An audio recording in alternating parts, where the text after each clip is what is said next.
I'm here today with Warren Gilman, who is CEO, Director, and Chairman of Queen's Road Capital here in Hong Kong. Thanks for joining me today.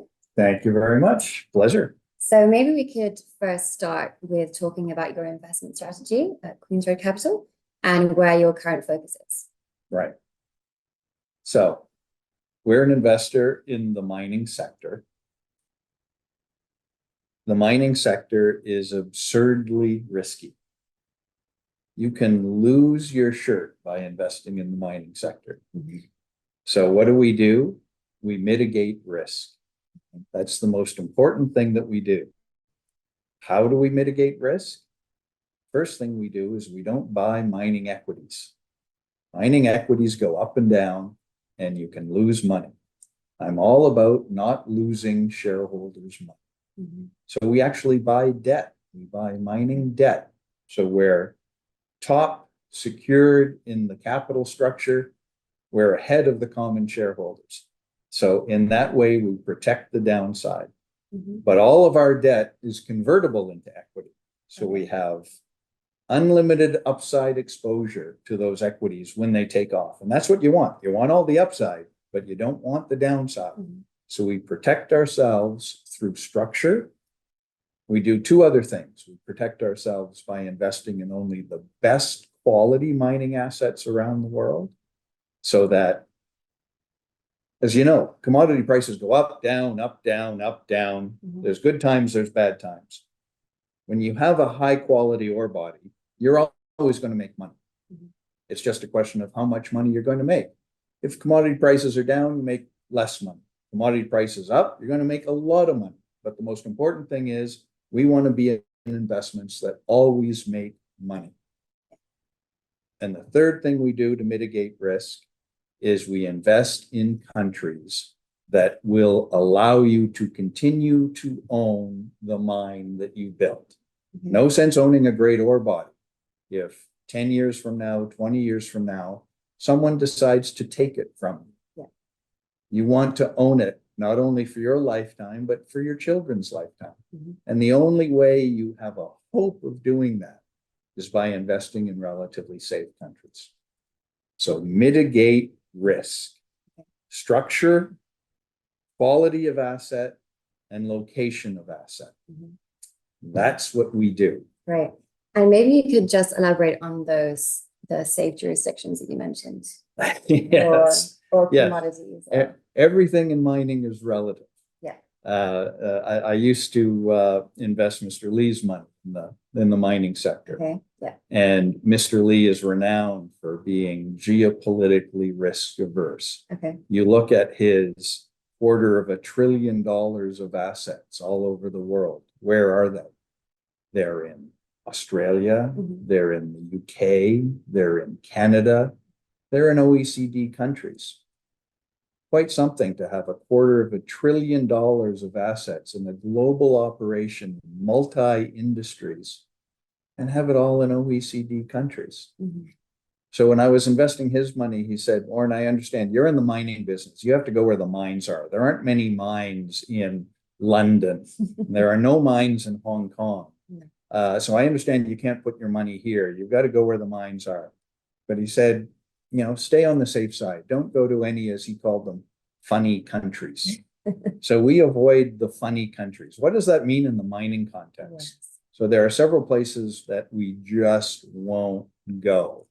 And I probably don't need to name them. Everyone in the industry knows where the far end of the risk curve is. We just simply don't even look at ore bodies there. We do not look at opportunities there. We take a good hard look at ore bodies in Canada and the US and Australia. And even then, we're very selective. There are places in Canada we won't go.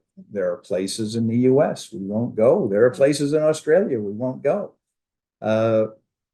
Likewise, there are even more places in Africa and South America and Central America where we just won't go. So we're pretty darn selective. Yeah. Okay. And you are very focused on uranium. Yes. So if we move on to look at uranium now, there's been a surge of interest recently, with prices reaching a 16-year high, if I'm correct. Correct. So what were the drivers of this? If you could tell us more about that. And is it likely to continue? All right. First of all, surge of interest. You're absolutely correct. I just happen to have today's Financial Times. Your readers can see this, a pullout section out of today's Financial Times. So it's very timely, but it does reflect the surge of interest. And what explains that? Two words: climate change. Climate change is the overwhelming driver of the resurgence of interest in nuclear. Everyone has come to realize that if we're going to have carbon-free power, there are only a couple of sources. One is nuclear and one is renewables. Of those two, nuclear is the only reliable 24/7 available non-carbon source of power. Renewables, as we all know, they're great and they're becoming more and more economically feasible, but it requires the wind to blow, the sun to shine. Even hydropower is no longer reliable. In fact, due to climate change and changing weather patterns, the level of water in dams is no longer reliable. So even hydro, which used to be considered highly reliable, is not. So nuclear is a very elegant solution to the challenge of climate change. So we're seeing governments globally accept uranium more. We are. There's a few that aren't so on board with it.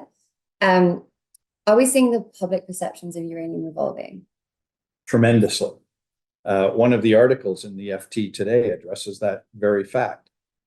When you look at the US, and the US is still the largest producer of nuclear energy, the largest single consumer of uranium to feed that nuclear fleet. China quickly catching up to them, but the US is still there. Recent survey in the US had 60% of the population, 60%. 60% of the US population doesn't agree on anything. And yet they agree on one thing. They are supportive of new nuclear builds, not just refurbishment and continuing the ones that exist. They're supportive of new nuclear builds in the country. Both the Democrats and the Republicans, both parties, we have bipartisan support in the US for nuclear. There is not bipartisan support in the US for anything. And yet they both agree that in order for the US to go forward and meet its climate objectives, nuclear power has to be part of the solution. So that's just one indication, and that's in the biggest market in the world. Obviously, that is being reflected in other parts of the world. Europe, the EU has gone nuclear with the one glaring exception of Germany. But the rest of Europe has adopted nuclear as part of their green platform. And Asia obviously has massively adopted nuclear, with China leading the charge, but also South Korea, India. It's widespread. So it is truly a nuclear energy renaissance. Right. And so we're going to need a lot of supply. We'll need a lot of uranium to feed that, indeed.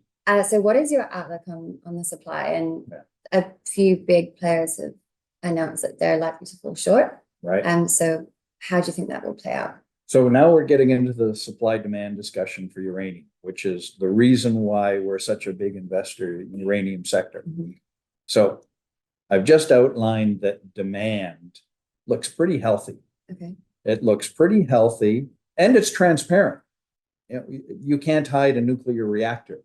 All the uranium goes to feeding nuclear reactors, and everyone knows exactly how many there are in the world, and we all know how much they consume.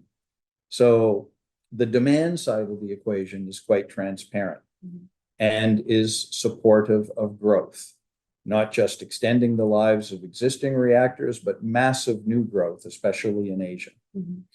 So demand is looking quite healthy. Supply is quite problematic. It takes a very, very long time to bring a new uranium mine into production. Our biggest investment, NextGen, is the highest grade simply the best undeveloped uranium project in the world. We discovered that in 2014, 10 years ago.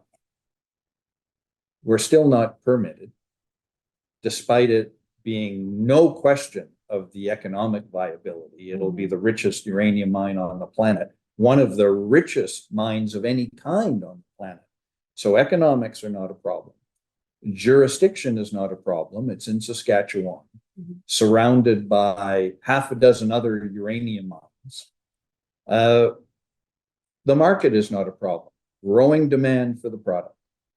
It just takes a long time for governments to approve new uranium. So if all things go as we plan, we'll be in production by 2028. So that's 14 years from discovery to production. That's a long time for a supply response. There is some new supply coming on, but those are all restarts of old mines and a relatively small amount of production. The two big producers, Kazatomprom in Kazakhstan and Cameco in Canada, have both announced they see that tremendous growth in demand. They've gone back to full production. So both of them are now targeting full production by 2025, 2026. The challenge is that uranium mining is not that easy. And saying that you're going back to full production and then actually achieving it are two different things. So all of that to say that demand is healthy and growing, supply is difficult and takes a long time to come on stream. What does that mean? That translates into high prices for a long period of time. High prices, long period of time means a good investment environment, which is why we've got 70% of our asset base at Queens Road in uranium. Wow. And just to follow on from that, is there anything that governments, like any shifts in government policies that we're seeing, or is it still pretty slow? We're not seeing any shifts in government policy regarding permits. Okay. So the permitting process is taking a very long time, and I don't anticipate that'll speed up anytime soon. Where you are seeing a policy shift is just the support of the industry, both in terms of willingness to approve and willingness to approve new nuclear reactors. You see that constantly, but the time frame doesn't change. Okay, that's great. And that wraps the interview up. If you have any more questions or insights.